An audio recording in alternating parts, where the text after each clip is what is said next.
105.1 Nigeria Info. And we are going to get on the couch as soon as we can establish a connection with our guest, Coach Mayzy, who will be joining us as he does usually on Mondays here on the show. But just while we're trying to establish that connection, let's do a quick check on what we had going during Hot Stuff, the conversation where Mr. Haruna sort of like started something that I'm hoping he can complete when he asked people to let us in on something that the masses, as he put it, have benefited from this administration since they came into office. And we've had a few people who have come up with certain things that they said they've benefited, and I asked, at least let's have other people corroborate. Let's have other people say, okay, yes, it's just me. Let it not just be that somebody just wakes up and says, oh, let's do this, and then 50K will just go like that. As Mr. Pius said, 50K is quite some amount of money. And just before we came back from this short time out, I had two people who sent in voice notes that I played, and they were agreeing with what Philip, I believe it was Philip from Lugbe, who called in and said, really and truly, there haven't been any fuel queues. That's one. And then the second thing, he said that he and a lot of other people have been benefiting from is the fact that Kaduna Abuja Expressway is free of kidnapping and banditry and the likes. Well, like I said, I will be an umpire, and I mean to be a very fair, very just umpire or moderator in these things. So far, of all the people who came out to say what they benefited, only Philip got two other people to come out and say the same thing. Well, I can tell you that from this end, I must also do my due diligence and fact check. And as far as fuel queues, the fact that you say that that's something that we've benefited, that there are no more fuel queues, I can tell you that from the very first day, when this administration, resumed, right?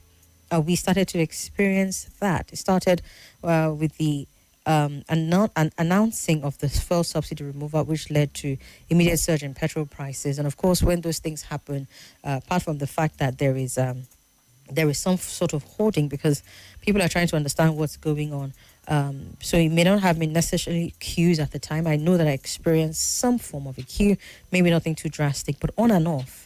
Even though you might say they may have been relative periods of peace, if you want to look at it that way. Through 2023 alone, there were 3 incidents in September, in October, in November of 2023. I think of May of 2024, we had queues in Abuja, Lagos, other parts of the country, and then later also in 2024. Maybe you would say in 2025 it hasn't been like that, but really, to say that since the administration resumed, there have not been fuel queues, I would say is not entirely accurate. When it comes to the situation around the relative reduction in the incidents of kidnapping and banditry, yes, there's been a reported decrease in individual kidnappings as far as from the first quarter of 2023 and continuing into 2024. But in May, bandits reportedly attacked travelers on the Abuja-Kaduna highway and abducted over 30 people near Dogonfili, close to Katari.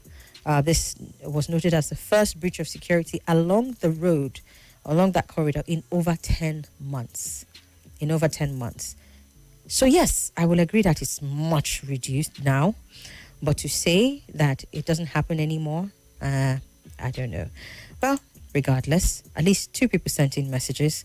I would let you people be the ones to decide whether that's enough for Mr. Haruna to let go of 50,000 naira or not. But I have to move on from this point because my guest is waiting. Like I said, we'll see how it goes, if it will keep it going up until the 29th. But for now, let's get on the couch.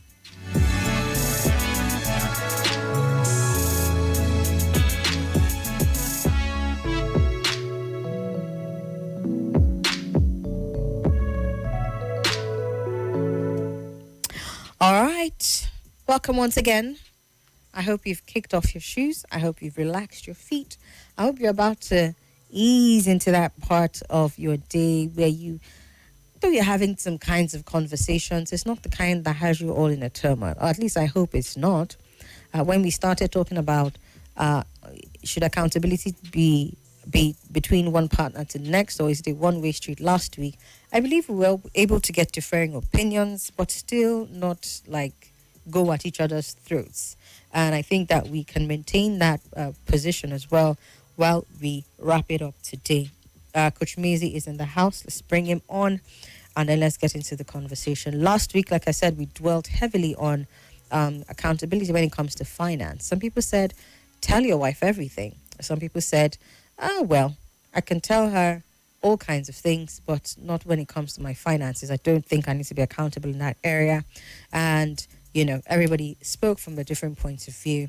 Gwenga was insistent that we talk about accountability when it comes to intimacy. Just to let Coach Mayzy do a recap, and then I'll also bring about one other area that I don't know how we're going to term this type of accountability now, but let's do a recap, then wrap up on our thoughts when it comes to intimacy, accountability when it comes to intimacy. It's not something that that a lot of people will struggle with. How do you really say, you have to be accountable to me when it comes to intimacy? Let's just, look into that real quick, and then we'll touch on one other aspect of accountability. And we hope that would be enough for you to go back and say, oh, okay, do I need to do things a little differently? Will it produce a different kind of result as far as my marriage, my relationship, my family, and all of that? Or for you, are you just fine with 2 + 2 is 4? Are you not trying to make any changes? You will be of the school of, if it's not broke, don't try to fix it. No problem if that's you. But we always like to have these conversations, give you a little something to think about. So let's do that once more today. Welcome, Coach M. Good to have you here. Good evening, and it's great to be here as always. Good evening. I hope you're doing good. Oh, yes, I am. Oh, You? I'm good. Can't you tell? All right, people, just in case you're wondering why I'm thinking Coach Mayzy should be able to tell, perhaps you might be able to join us on our live streams. We're on Facebook and YouTube at Nigeria Info Abuja. And maybe you just might be able to tell. Abi, Coach M, Abi, I should face my front and face accountability. Well, I don't think your video is on, by the way. Oh, you really? Oh, dear. Let's rectify that. No wonder when I said, can you tell? You were, I see. Okay. Mm-hmm. Okay, I'm going to try and fix that because it needs to be sorted out as well so that you can see me on the stream. Okay, while we're working on that, let's do a refresher course on accountability from last week then wrap it up today. Oh yeah, the big topic, right? Yes. We started the conversation last week, and it was buzzing with comments and callers, and because of how important it is actually. Yeah. So just to do a very quick recap, we started by laying what I call a foundational principle for understanding the concept of accountability. And I said it is the extent to which you understand that you are responsible for your words, your thoughts, your actions, right? Yeah. In a relationship, how it affects your partner and how it affects the relationship. Okay, I see you now, and you're really good. Say less. Let's stay on accountability. The moment has passed, Coach M. Oh, all right. Don't mind me. Go ahead. So, and by the way, belated birthday greetings to you. Thank you so much. Do you have a cake in the studio right now? Oh, no. No, please. All and sundry have done justice to that. Oh, I see. Yes. Okay, so that's the concept of accountability, understanding that your actions, your words, your thoughts have an impact or have a potential impact on your partner, your family, the relationship generally. And that was a general principle we laid. So the idea is, in whatever area you want to apply, because we touched on quite a couple of areas, right? Your whereabouts, financially, and then a little bit of in the bedroom, which we'll speak a bit to more now. Yeah. The understanding that whatever you say or do, or whatever you are thinking of doing, could have an impact on your relationship, on your partner, on your family. And we're saying that accountability means that you should be committed enough, be responsible enough to deter from doing those things that would have a negative impact on your relationship, which matters to you. Yeah. Because typically you get into a relationship with someone whom you are, let's say you're married to someone because you believe you want to do life with this person, because you see qualities in this person that you adore and you think are very important to you, and you want to make them know that they're a very special part of your life. So why bring people in so close and then continually do things to them that will be harmful to their emotions or to them physically? You see, that doesn't show that one understands accountability, right? And we said that it goes both ways. It's not one gender to another. It actually goes both ways, right? A husband is accountable to his wife. The wife is accountable to her husband. We said both of them are accountable also to their children. They are accountable also to family members who are rooting for them. They're accountable also to the society at large, right? So it shows you the web of impact, like the ripple effect of impact of your actions. It's not just on the person you got married to, but there's a wider demographic that get affected by your actions in a relationship. So that's just to lay a background of some of the things we said, so we can treat specific questions now. Oh, by the way, the bedroom one, should I talk about that already? Oh, yeah, absolutely. That's yes, where we're starting with today, even though we touched a little bit on it last week. But seriously though, because in my head, like replaying the conversation again, I'm like, okay, if you ask somebody what accountability to your partner looks like, it's easy to say, accountability means showing empathy. It means making amends when you make a mistake. It means owning up when you make a mistake and stuff like that. That's, if we're looking at it generally speaking, before we now start delving into letting your wife know where you're going, letting your husband know how much you make in a month and all of that, even though we did get into that, and it's like there's no I spent 100 naira today, it's remaining minus 15 naira, let's go. We explained that one, right? Some people will also say accountability looks like acknowledging when you've done something wrong and apologizing for that, and not trying to excuse your wrongdoing and what do you call it? Say, it's because it's your gender, that's why you can do it and get away with it.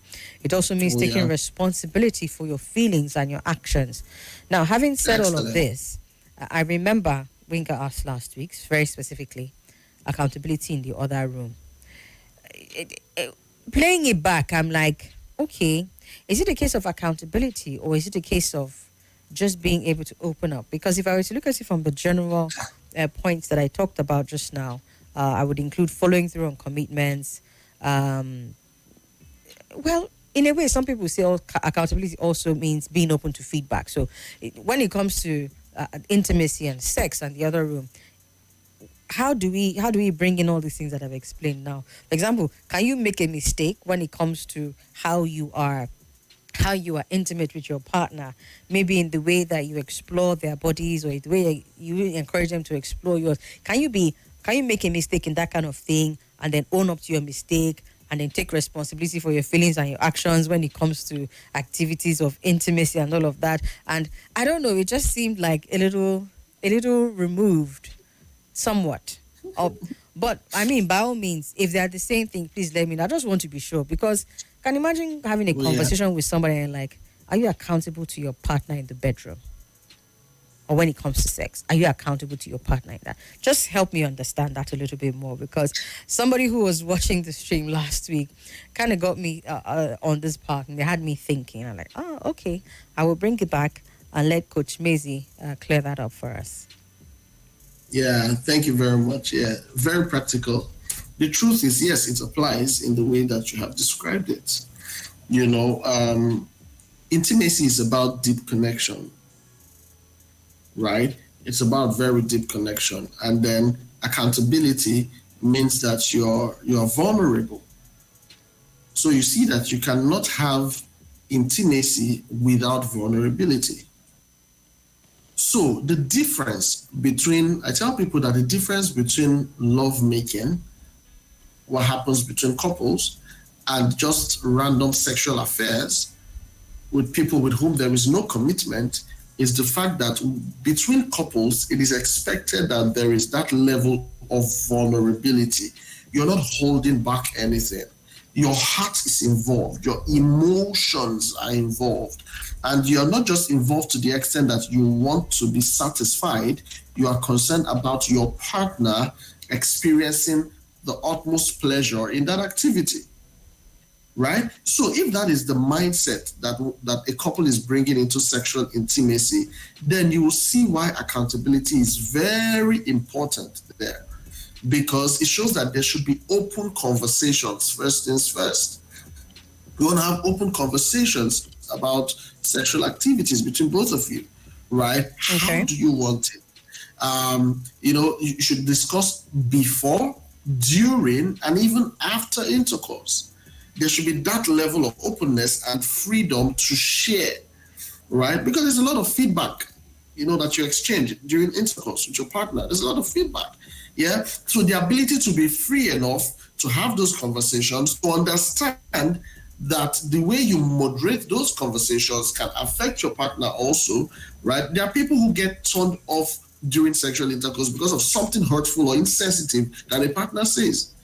And everything just goes down, and they don't even want to go there again with you, right? That's displaying the lack of accountability, because if you knew that something you're about to say could be insensitive or come off brash to your partner, then you would not go ahead to do that or say that, right? Another area it shows off is in boundaries.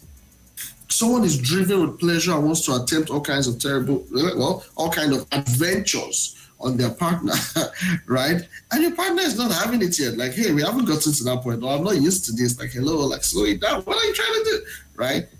And then you insist that they have to go ahead and allow you gratify that feeling, right? Even against their desires. Now, that is not accountability, because at that point you're being self-centered. You're being selfish. All you're caring about is what you're going to derive, what you're going to get out of that activity, to the detriment of your partner. You see that now. So these are different ways that, it plays out. And then owning your mistakes and hurts. Of course, there are a lot of hurts. So just imagine the example I just gave. Somebody made a move on their partner. The partner did not find it funny. You need to own your mistake, and you need to apologize. You need to let them know that, okay, I'm not trying to hurt you. But why would something like that be termed as a mistake, as opposed to it being that person just being vulnerable with what it is that they really want out of the act of intimacy at that time? Why is it? Why would we term it as? Why is it a mistake? As yeah, because they opened up and said, "I want this. I want to try this." Why is it not vulnerability in that moment? No, so it's different when you're opening up to say, I want to try this, and you people are able to talk about it, whether or not to go ahead with it.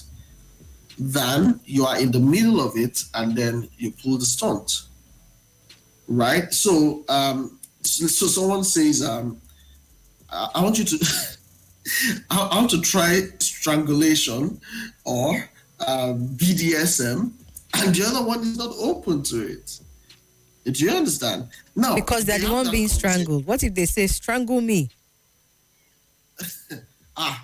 If you have... I'm sorry. I'm not trying to make light of it. I'm just saying. Oh, yeah, but I mean, that's really true. Someone says, yeah, strangle me. Yeah, because there's a way death will be staring you in the face. Like, strangle who, me? No, let me strangle you. Hit me harder. Do you understand? So somebody wants that, and the other party is not able to, is not disposed to rendering that service. It's important they discuss about it. Do you understand? Until they're able to come to a middle ground to say, okay, this is how we moderate it. Okay, I will slap you small, but not too much, or I will, or allow me warm up to it, or let's practice till we get to that point, right? Yes. But you see, when there is the conversation, then it's no more considered to be like a mistake or a hurtful thing. Right. The issue is where you throw up that adventure on your partner and they're not ready for it.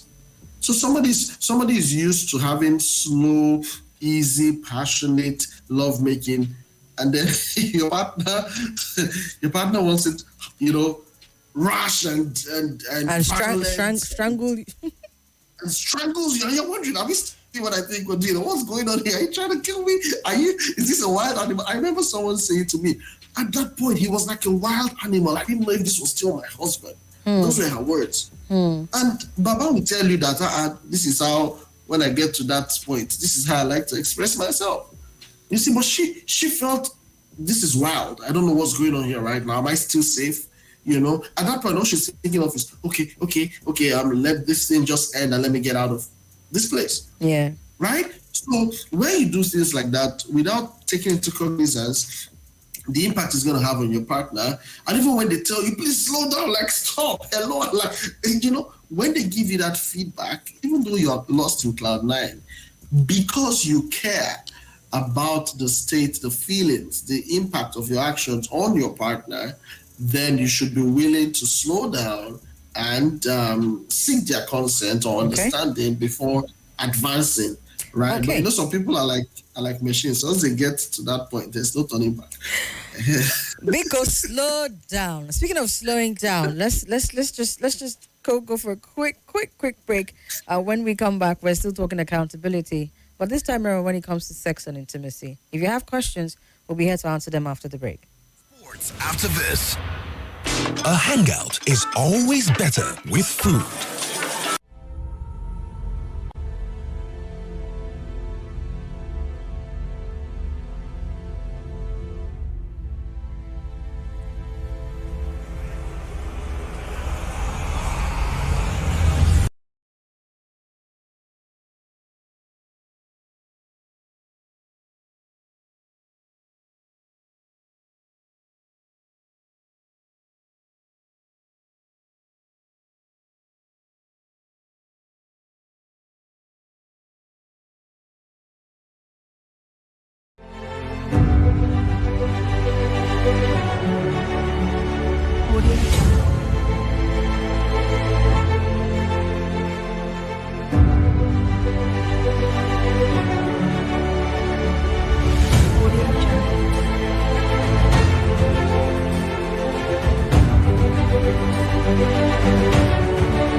The all-new Heineken 45cl.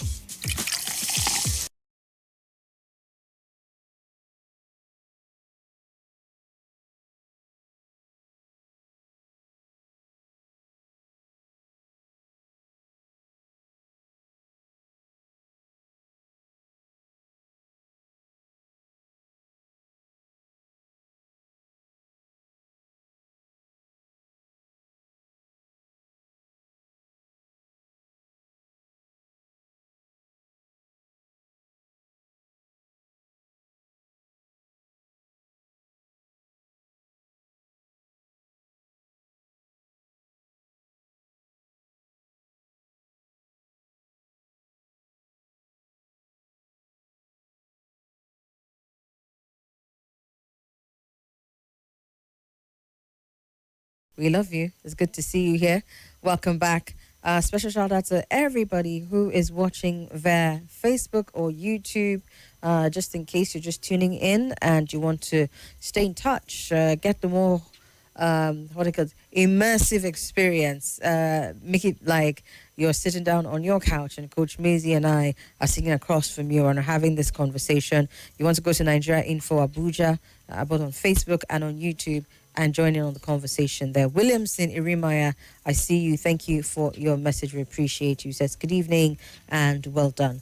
If you're on Facebook, special shout out to you as well. Coach Mayzy and I are in the concluding part of the conversation around accountability and who should be accountable to who and why it matters.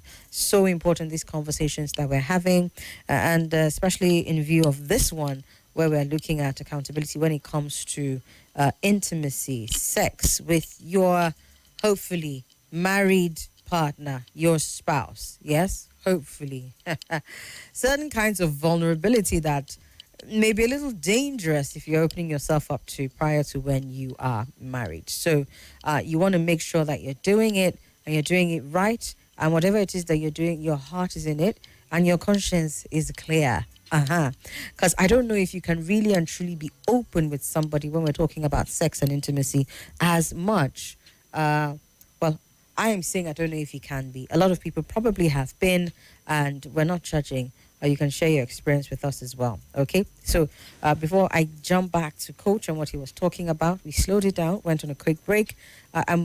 Here's me saying I'm opening up the phone lines now. We're talking about accountability when it comes to intimacy. And if you understood it the way Coach Mayzy explained, it's so very important. I'll share a story with you that might highlight just why it is so important. But we'd like to hear from you if you feel like this is something that is important and you feel like you have to be accountable to your partner when it comes to sex and intimacy. So call us up and let's talk about it. 0700951 0000 or 00959746869. And on WhatsApp, it's 009-993-0137. Last week when we talked about your whereabouts and letting your partner know, we got a lot of feedback. When it came to the financials, we still got a lot of feedback. Now we're talking sex and intimacy. Do not be shy. What's your feedback on this one as well? Do you think that it is something that is normal to do? Sit down, have conversations pre, during, and post sex with your partner. And if you have had these conversations, did it make any difference? Were you really and truly open and vulnerable when you were having these conversations? Or was it something that you were just having because you felt like, let it not be that I did not say it all? All right. Let me share a story and then we'll get back to Coach M. A lady posted on social media. She's been in a relationship with this guy for about 3 years. 3 whole years. And she said she had been faking her orgasms every single time they had sex. Every single time.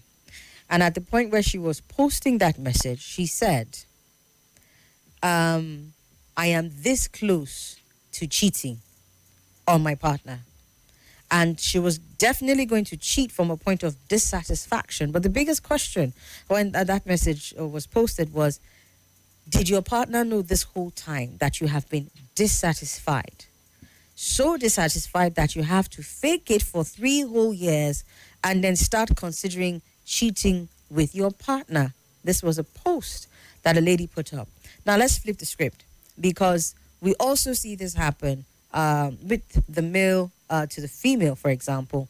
Is it that you tried talking to your spouse or your wife or your partner about how you would like it? Like I said, when Coach M said, this man just came and said, see, this is the only way I'm able to get to that point. And for him, he was probably being vulnerable in that moment, but Madame was not having it, right? Have you had these conversations and did they make any impact? Are they difficult conversations to have? That's another thing, because for us in these parts, perhaps it's not commonplace, right? But of course, you also want to take into context, because Coach M is heavy on this, and so I'll reiterate it for the purpose of this conversation. When you are married to somebody, there should be no holding back when it comes to the kinds of conversations that you can have.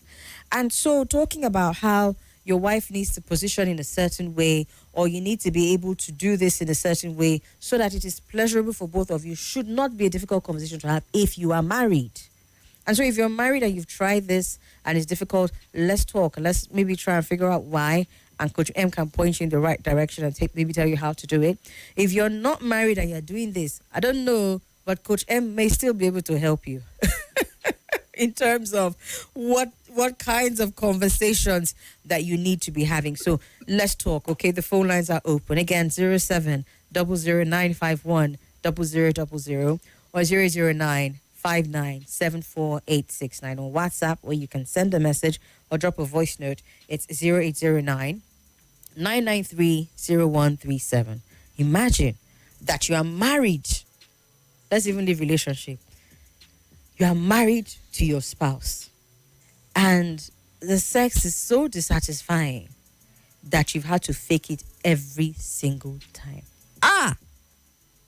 Like if it was a guy, like say it was the guy that this lady was talking about now. Imagine that he found out that leave the part that she's about to cheat. You have been faking it every single time. Meanwhile, Baba is walking away feeling like the emperor, the conqueror, the lion, the champion. Yeah? Or, in the other instance, it is the woman. But I don't know that men can fake it. Like, if a man is not satisfied, you will know, you will see it and all of that. So, it must be twice more painful when it's a woman, because her body can make like she's... In fact, she will leave her body, her mouth, her voice. You will think it, right? But it's just so hurtful, I think, to wake up hearing that. And I think this is why these conversations are important. So while we're waiting for the phone lines to ring, Coach M, let's get back to you. Okay. Thank you very much. So that lady's complaint is actually a very common one, unfortunately. Unfortunately, yes, it happens to a lot of couples. The question is why they're not able to let the man know. Of course, we can come up with some answers to that, but many times you see, surprisingly, some of these men who are unable to satisfy their wives, they brag about their prowess in bed. They believe they're the biggest and best and most fantastic in their craft or in that craft, right? But that sometimes creates a wall, and their partner is not able to tell them how she really feels, because she doesn't want to puncture that ego. So she feels like, if it makes him happy, right? And why that is very sensitive for men is because there are very few things that, in fact, let me just say it as it is. I believe nothing works on a man's ego as badly as his sexual ability, sexual performance. The only other thing that will come close to that is money.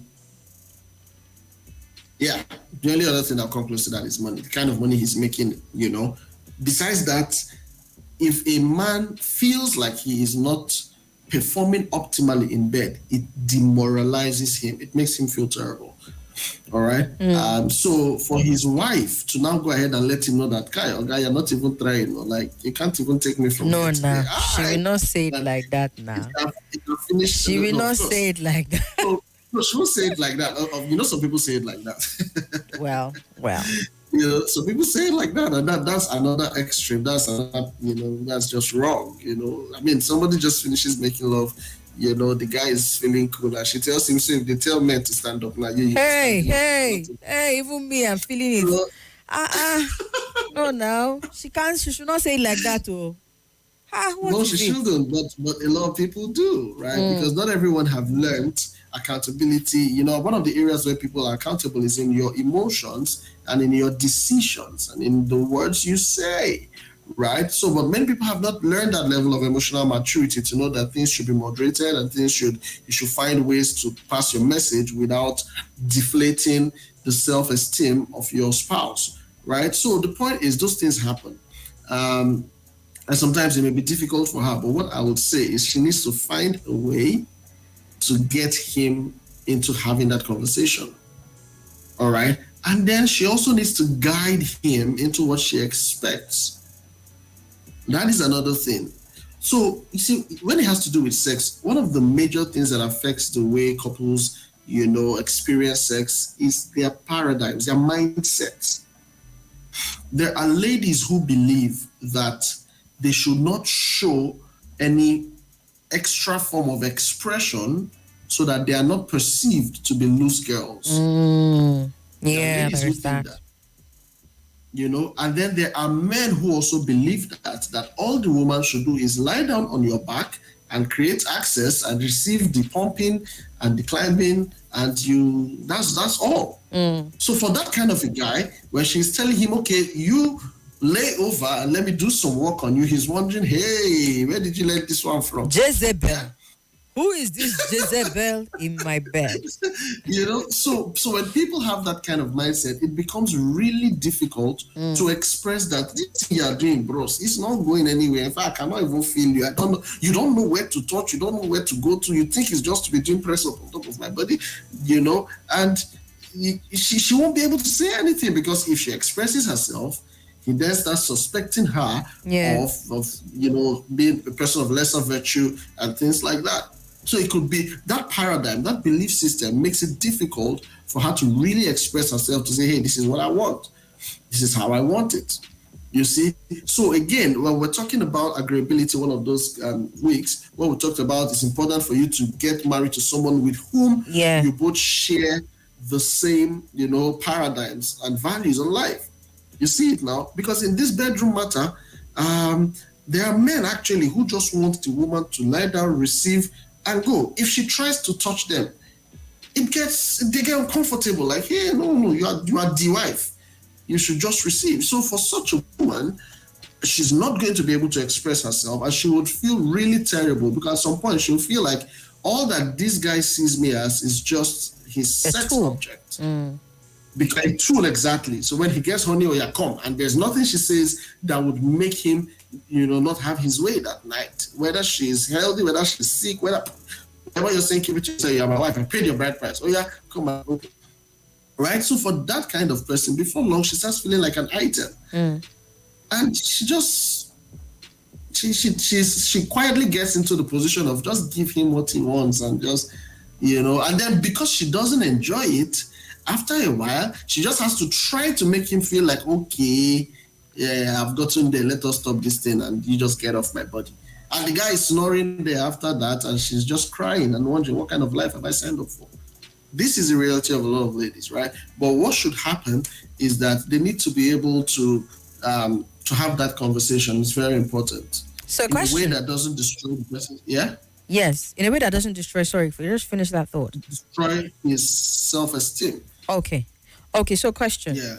So, I mean, you just mentioned it again, and it got me thinking.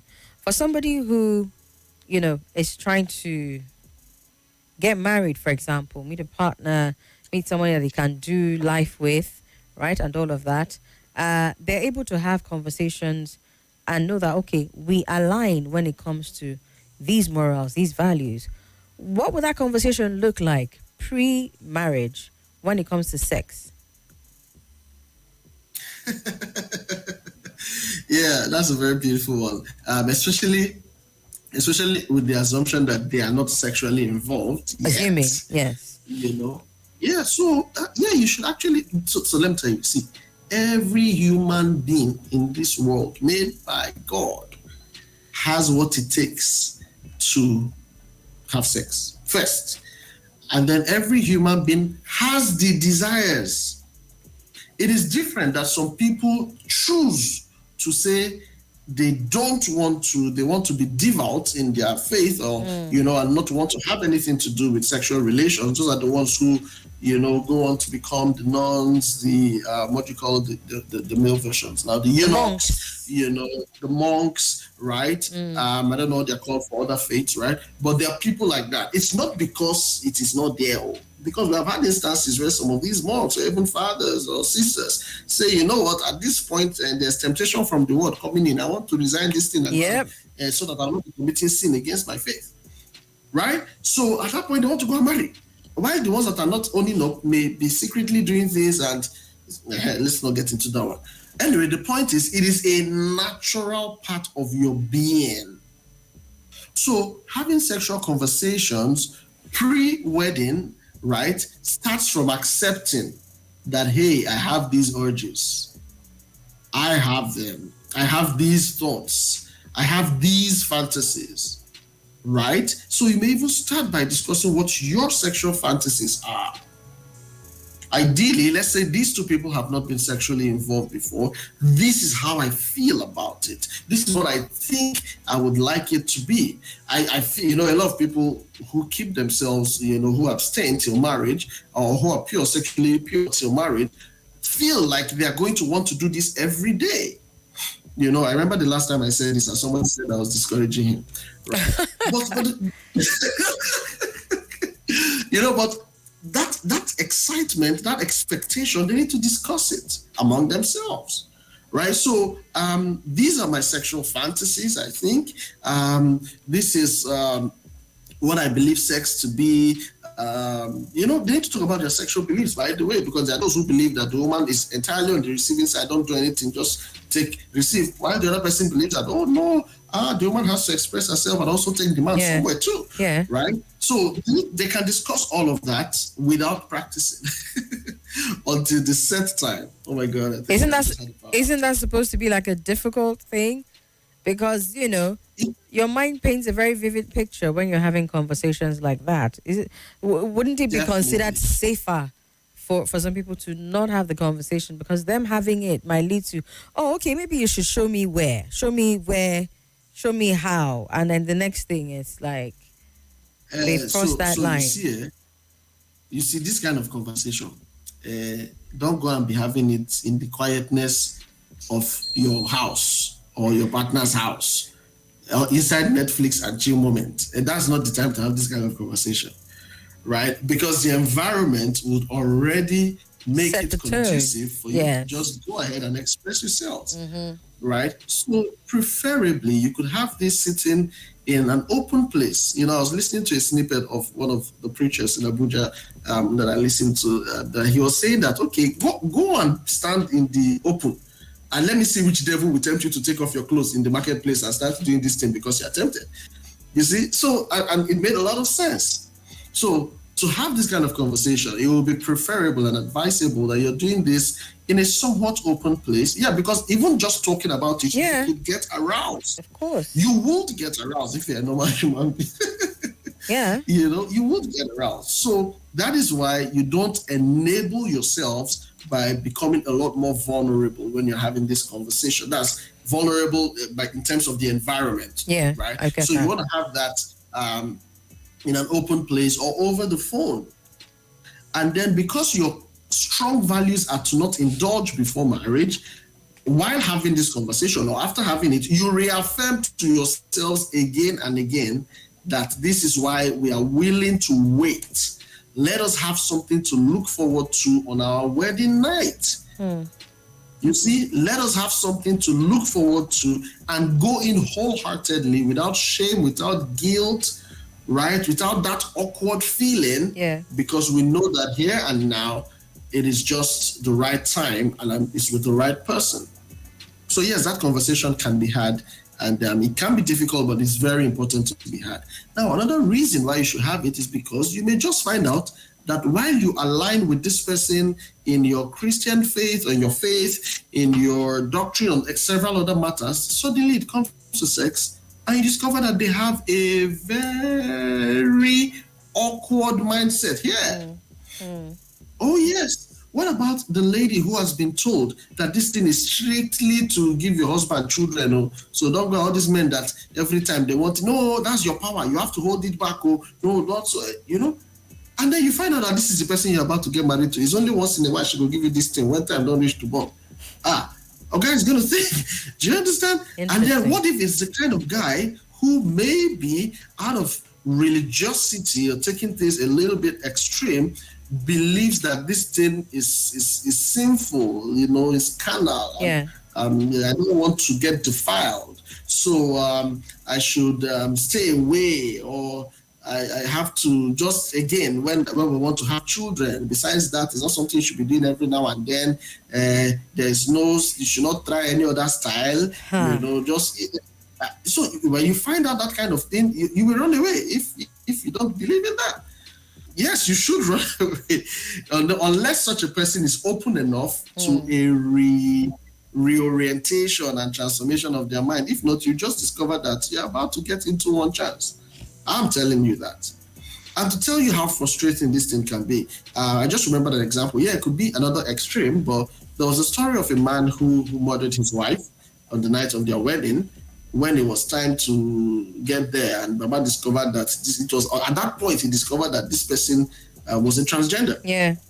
And perhaps maybe still had the male organ or something. I don't know, but the frustration was so bad that he unalived that person. You see, so you don't want to find out certain things at the point where you're already so turned on and just looking forward to this experience, only for those hopes to be dashed. It can be really terrible. Some people don't recover from it. So, some people don't.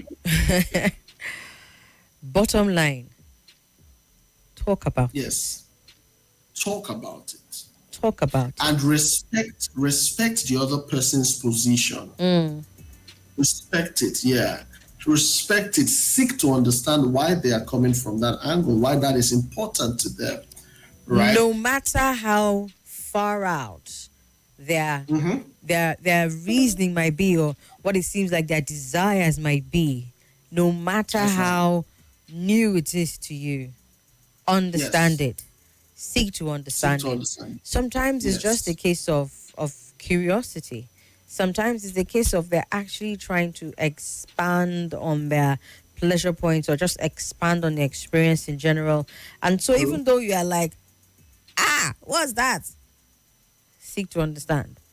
The problem, I guess, is when you're married with this person, for example, married to this person, for example, and they come up with something, because I've had conversations with people who sexual preferences, I'm talking about couples, married couples now, where sexual preferences, probably new ones that are coming up, are the reason why their homes are in shambles. And then you find out it creates an avenue for one person or the other, not excusable though, but if you ask them, they will say, it's because she did not do so and so and so. Or it's because he doesn't want to do so and so and so and so. So I guess it's something to be talked about. And when it comes to the options, the opportunities, if you'd like to call them that, when it comes to all those things, have open, honest conversations about them. Some things you may not be 100% okay with. Some of them you may be willing to explore, you may be willing to try.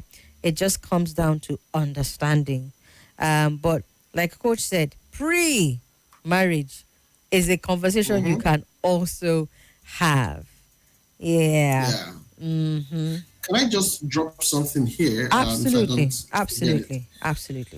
So there's this recurring issue that men have with their wives, that she's not in the mood and they're left, hanging.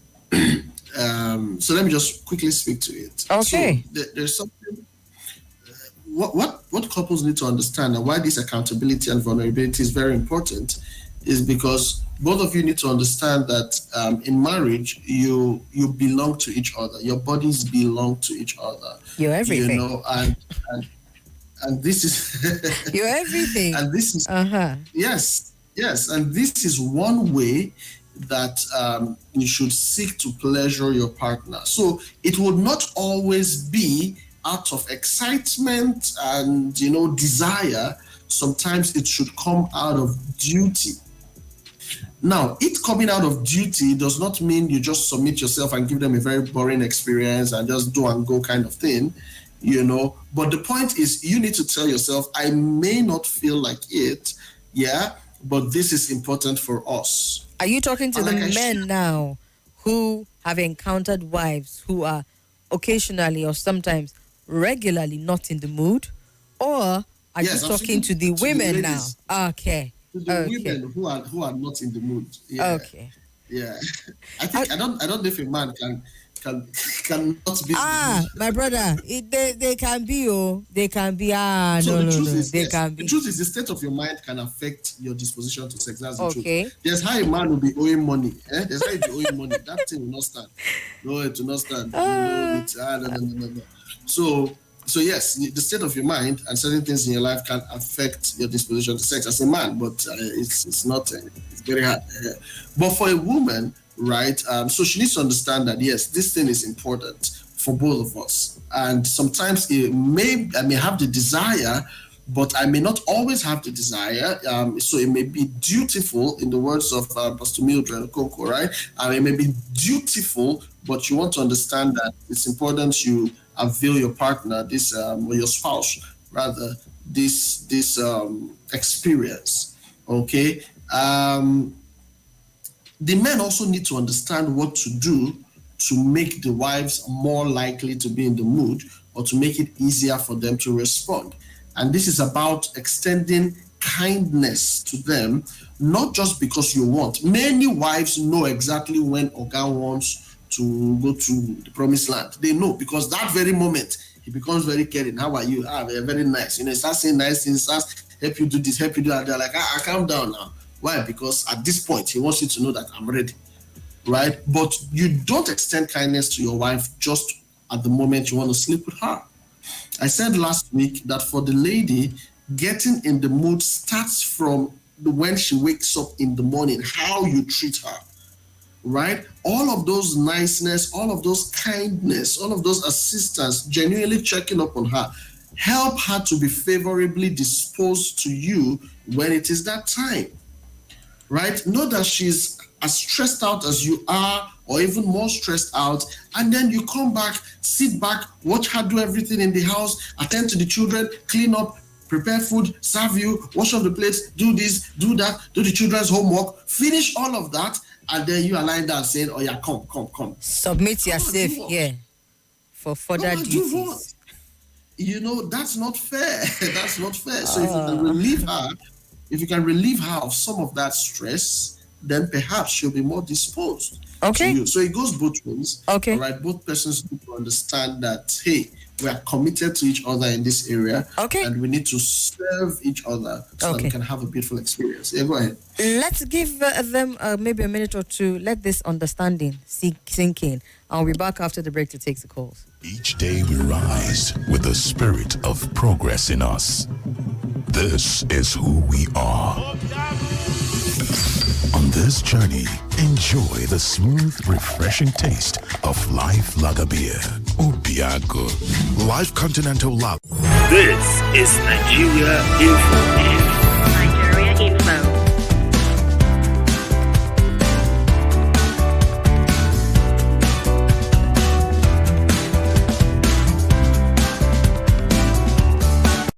This is Nigeria Info. This is Nigeria Info. Nigeria Info.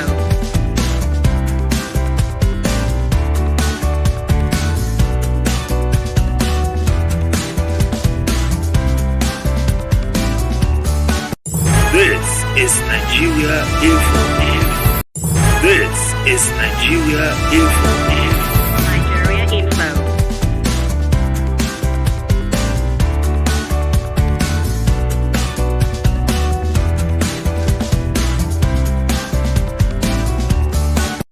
This is Nigeria Info. This is Nigeria Info. Nigeria Info.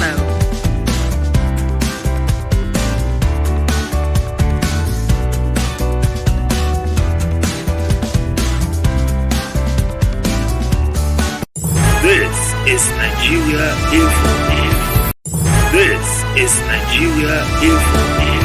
Nigeria Info.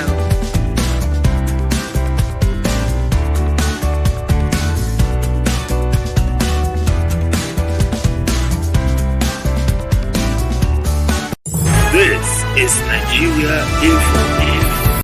This is Nigeria Info. Nigeria Info.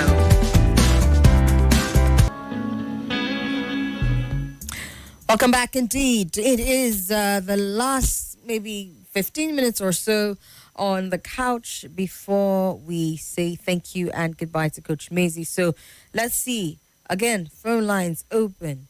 Any questions, concerns, any issues that you need cleared up, any stories you have to share about times when you demonstrated accountability in this area and if it worked out for you or not. 0700951 0000 or 00959 74869. On WhatsApp, if you want to leave a voice note, make sure it's no longer than 1 minute 30 seconds. Yes, that's the new time agreed across all the shows on the station.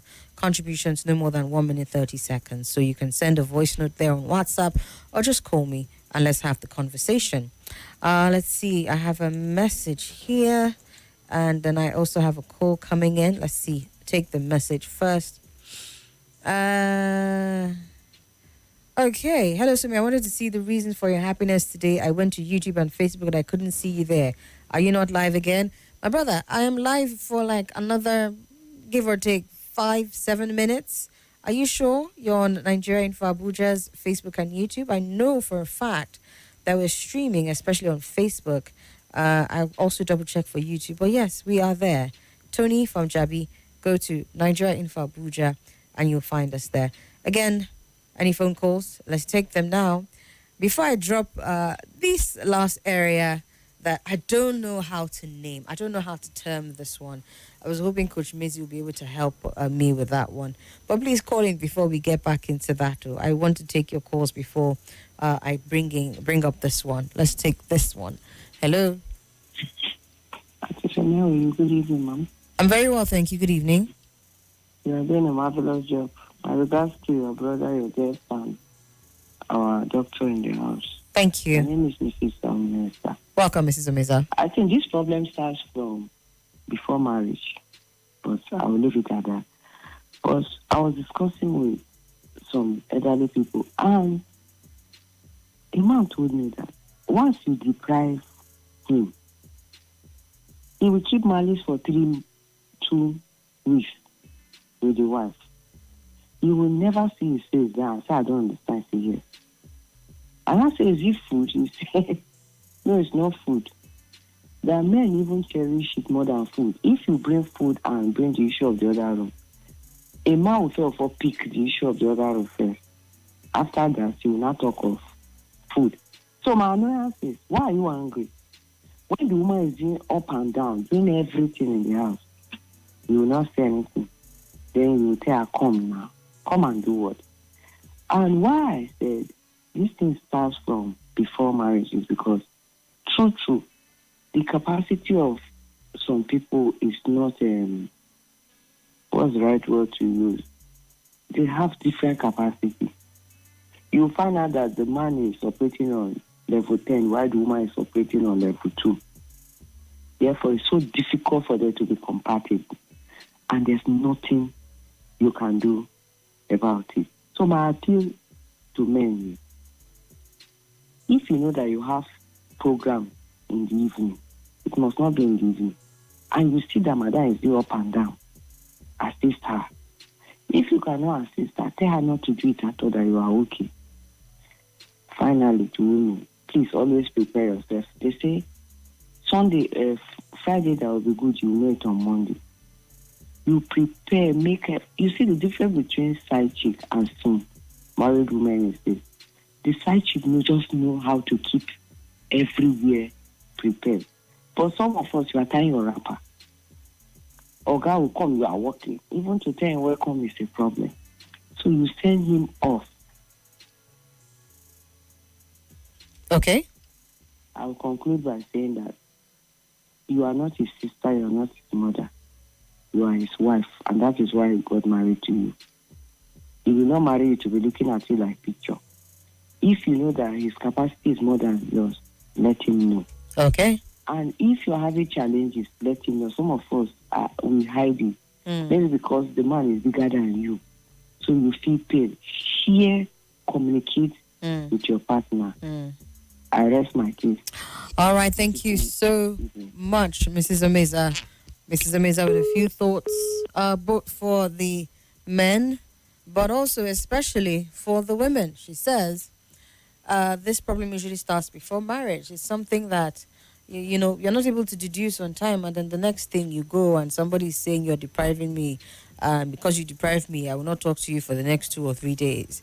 Meanwhile, what it comes down to is maybe not very holistic sort of like breakdown and analysis prior to when they got married, and so you find out that they're getting married and they're operating at different wavelengths, and it's very hard to balance it, which is why I asked the question that I asked earlier, and I'm like, what would that conversation look like? So for example, based on what Mrs. Omeza talked about, I'll just be like, okay, you're on a date with someone and be like, okay, what's your sex drive? Like, how high is your libido? Like, I think that, I mean, just like you said, these are conversations that should be had, they're conversations that must be had, but I don't know if you can actually have that question answered when all you are doing is what they call verbal.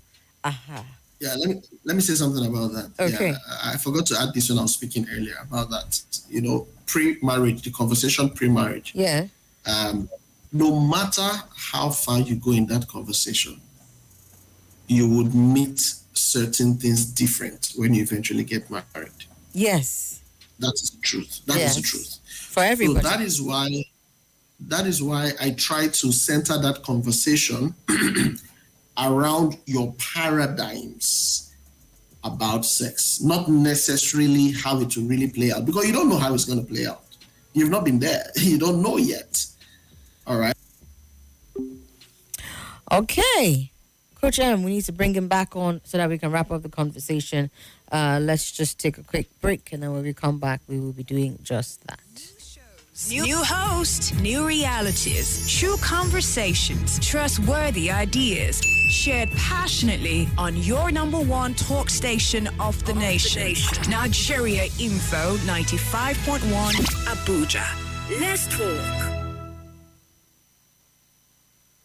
Nigeria Info. The hub for information, Current affairs and more. The president used his last Democracy Day address to talk about several issues, including security. It is this same government that they started it. They don't obey court order. Join the conversation. right here. Let's talk. Wake up to us. Go to bed with us. All day and through the night. On your Let's Talk station. 95.1 Nigeria Info. Let's talk. Let's talk.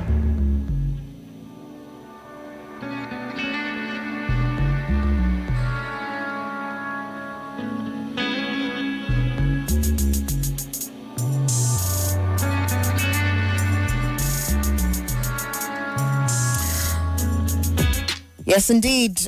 Coach M here to give his concluding thoughts. He was talking about how it should not necessarily be tied to what was at the act itself, but more like your paradigms. Coach M, you can give your thoughts on that. Ooh.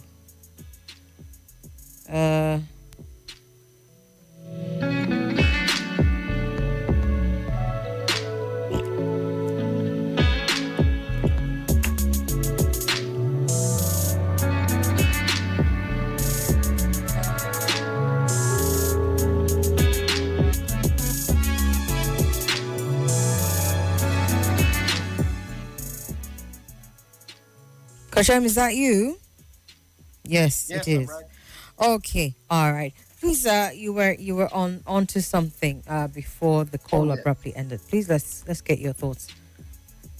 Yes, I was saying that no matter how far you go in that conversation, right, you will definitely experience, your experience will definitely offer a few differences, maybe disappointments, and when you eventually get married and now having sex.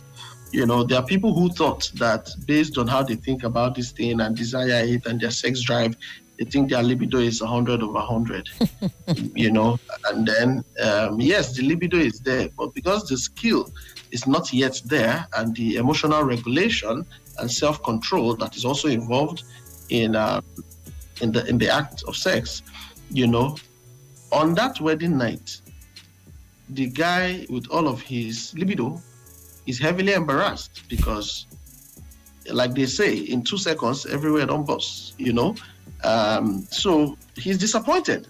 I thought that I would hang you here and put you in one corner for the next 30 minutes to 1 hour. But it's not happening. He's disappointed. She is disappointed.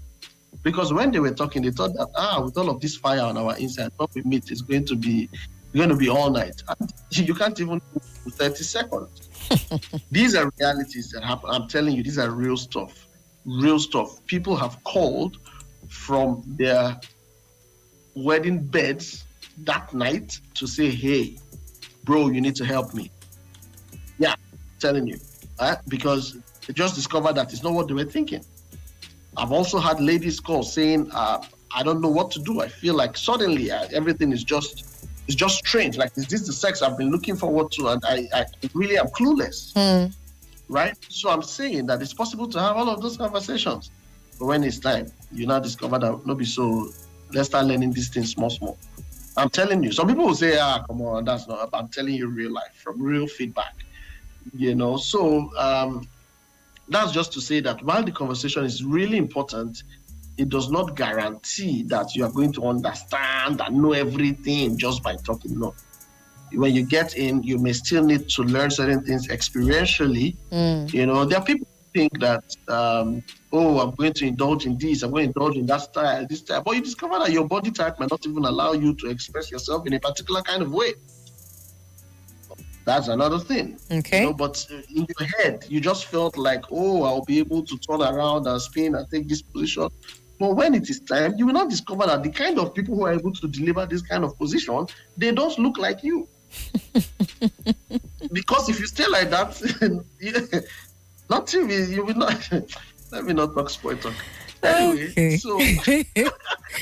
Oh God, there's one. My friends and I used to joke about one time. Whenever maybe like a friend's anniversary or something, they'd be like, ceiling fan style. And I always try and be like, really, like, who can actually pull that off? Like, what is the ceiling fan style? Who is blowing who breeze?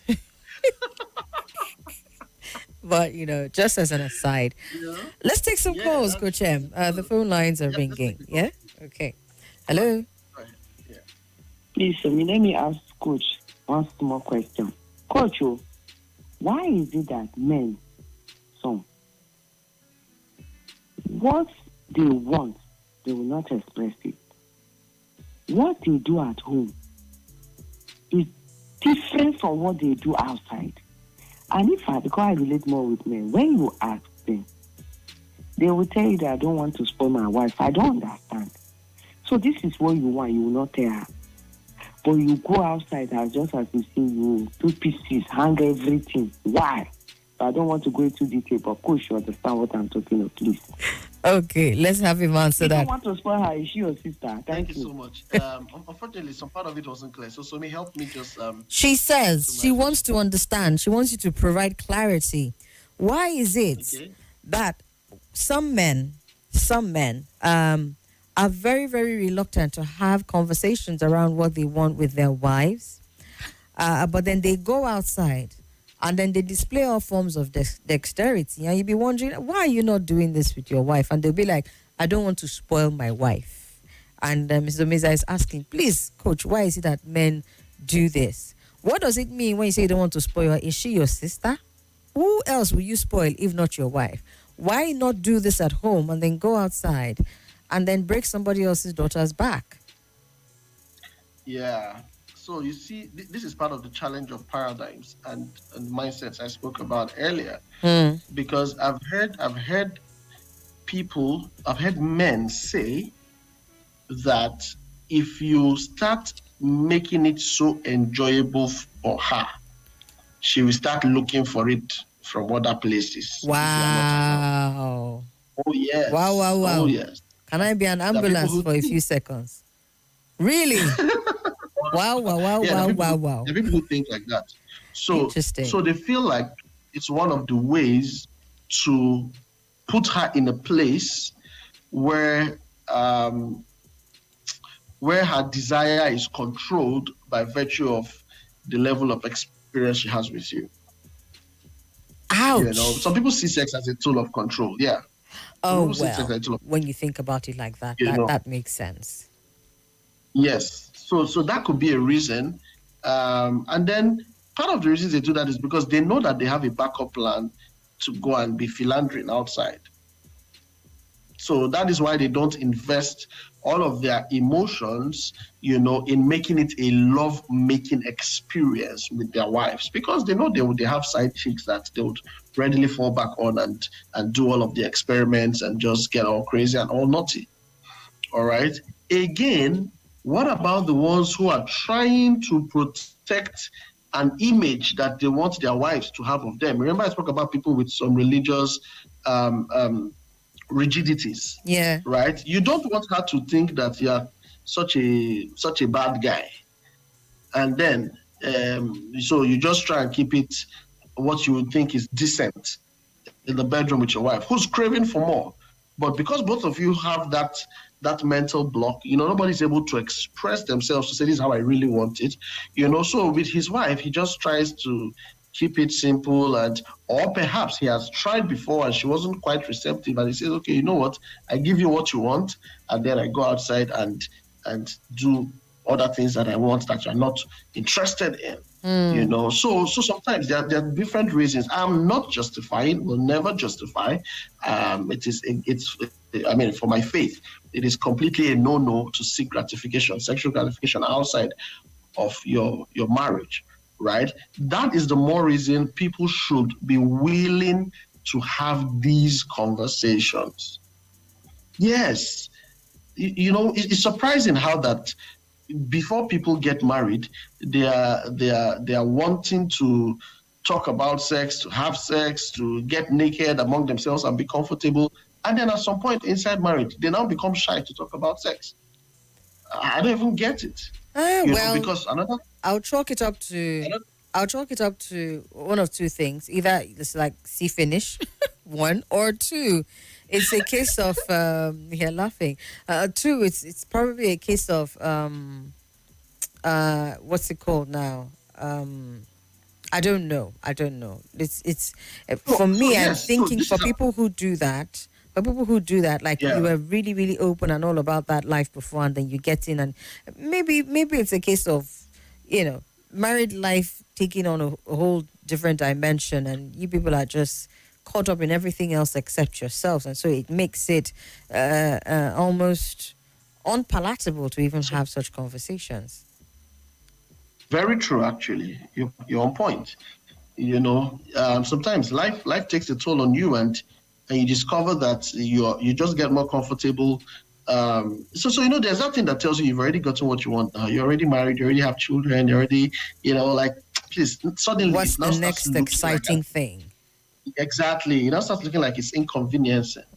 Because you're caught up with all of these things, with work, with life, and it's like, I beg, it's stressful. So you discover that in marriage, people start having a challenge of who will initiate. Or guy is waiting for her to say something. She's waiting for God to say something. Real stuff. You see? Real stuff. Yeah. So in all of this, Coach, yeah. In all of this, my takeaway, I don't know, if any other person has one, they can share maybe some other aspect you think we've not touched. I like the fact that with Mrs. Omeza's question, you were able to bring up different possible scenarios that play out for men who probably would do what she made mention of, right? And I can definitely see how, each one can be a conversation that the men will have as the reason why they're doing what they're doing. But if we were to just get a handle on this situation, right? As much as some of these reasons that people may give are valid and all of that, I think when it comes to a man and a wife kind of situation, the absolute best kinds of sex and intimacy. Now, when I say intimacy, I'm even saying beyond the sex, including the sex, but much more than that, that you can have, that can make your marriage all that much more enjoyable, are the ones where you can be open, honest, and vulnerable with each other about the things that matter to you. I go back again to your description of accountability, where you said, just making sure that you are considering how your actions or inactions will impact on your partner or your relationship in general. So when we're talking about accountability when it comes to sex and intimacy, I think the biggest takeaway for me is this: no matter how hard that conversation might be, we must work to have it within our relationships, within our marriages. And I'm also seeing it as a thing of sex not just being a wham bam and then you're done kind of thing. You pick up and you move on, especially when you're married, because it's somebody that you're spending practically the rest of your life with. Your tastes may evolve, your desires may evolve, your time together may reduce or increase as the case may be. Your what they call it now, your exposure to certain things may increase, and that can increase your curiosity, and it's okay to want to try something new or try something different, but within the ambit of what is acceptable for your partner. But I've also realized that, like I said, it's not just and go. It is a thing of how you need to work at marriages. Sometimes you need to work at sex itself. It's how you need to work at remaining friends with your spouse and your partner through all of the years that you're going to be together. Otherwise, if you don't, if you're not intentional about it, that's my biggest takeaway. You're not intentional about it. That spark, as far as your intimacy and your sex life, will fizzle out. And as the world is wont to do every now and then, you start thinking that the grass is greener elsewhere. Meanwhile, whoever it is that you end up with, or you decide to dilly-dally around with, that initial excitement that you had with your partner before you lost the spark will definitely be there. But if you're not willing to work even at that again, of which you have no business working on sex and intimacy with somebody that is not your spouse, but I just feel like it is this vicious circle, and then you're thinking that it's the world is my oyster and it's mine to play with, and you just go around doing whatever you feel like doing, but it's all about that initial spark, that initial high, and that will die down, that will fizzle out because you're not putting in the work. I just basically have taken away that as far as intimacy and accountability, it is something that you must work on. And it can be difficult sometimes, but I feel like if you're able to get past it at every point in time when that sex and intimacy relationship is evolving, if you're able to really and truly settle down and work on it, I feel like you just find that you'll be falling in love with your spouse all over again, because you've been able to establish a deeper level of communication as far as sex and intimacy is concerned. That's right. That's my takeaway. But let's take some calls. Perhaps people have different opinions on this. We'll take about 4 or 5 calls, bringing us to about 11:25, where we let Coach go. Hello. Hello. Good evening. Auntie Somi. Yes. Don't ask for me too much. After this, Mrs. Sumiza, it's you again. And someone else was calling. All right, go ahead. Just make it. I'll be brief. Now, this one is go ahead. important. Maybe you are the one that will answer, maybe because the coach is a man. If you ask 100 men to be sincere that since you got married 15, 20 years ago, can you remember any time that your wife make the move? So this is it. Some of us women, we believe that we need him. But you make him move, the man will say, when did you start doing this? Is it that you are going out? That is one. So most of us married women who don't make moves. You need this food, but he will just lie down there. You will expect him to know. I remember he's not a magician to know. Finally, don't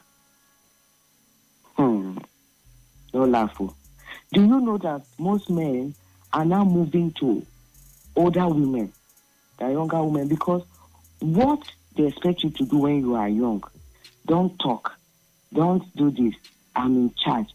When you are old, older women are always in charge. They will tell you that this is what I want. And they just learn as if they are going back to school. They learn what you want. Because most of us, older women, we know that this thing starts from the brain, not the third leg. So they will just prepare you for it. Now, if you are not the one that will answer that question, ask our coach, why is it that Nigerian women, some of them, you will marry them for years, they will never make moves. that I want you and you are my husband. So they will lie down, they will turn, they will do this. They are quarreling with you, they want you, but they will never make the move. I rest my case. Have a good night. All right, thank you, Mrs. Omeza. We'll take the other calls and maybe Coach M can respond to it and then we'll wrap it up there. Call me up. Let's see what the messages are saying. This one says, good evening to me and Coach. I want to know why some men feel it is bad for a woman to express her desire. They feel she's behaving like a harlot. They feel, okay, so why would, hold up. They feel she's behaving like a harlot. Why would their wife want to express her desire? In this case, what should a woman do? Christy from Kuje. She also says, I have seen someone tell their wife that she'll be a prostitute when he's not around, because of how expressive she is with her desire. Coach M, hang on, no. One more call, and then we'll come back to you. If only that call can stay up. All right, let me see if you got what these two people. Okay, the call is back. Let's just take it. Hello. Hello, TV. Yes, welcome. How are you doing? I'm well, thank you. Good evening. I'm Bishop. I just from to the parlor, come to the room. I was hearing you. This very deep conversation about, the other room. The truth is, let me tell you. I don't know whether Coach is listening. Coach is listening. Right, good. Now, if you get a married woman that looks sexy, look that, flat tummy and kind of stuff, and in years to come, even though she has given birth, fine and good. Now, this is a woman that ate late hour in the night, the tummy got bigger. And you came back and you see a different woman altogether. I mean, you will lose attraction. Honestly speaking. Listen, every man loves sex. I don't know what you thought about it, but that's truth. But the truth is a woman cannot make a move, and a man said, my wife making a move, and I said, my wife and I said, that is it. I think that's a lie. Except that man is, I don't know what he's thinking about. You have 5 more seconds, Williams.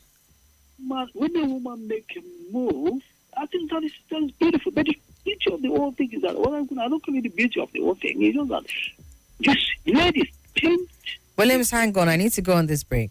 I need to hang on. Just for a hang on. Nothing brings people together like great food and the moments that come. This is Nigeria Info.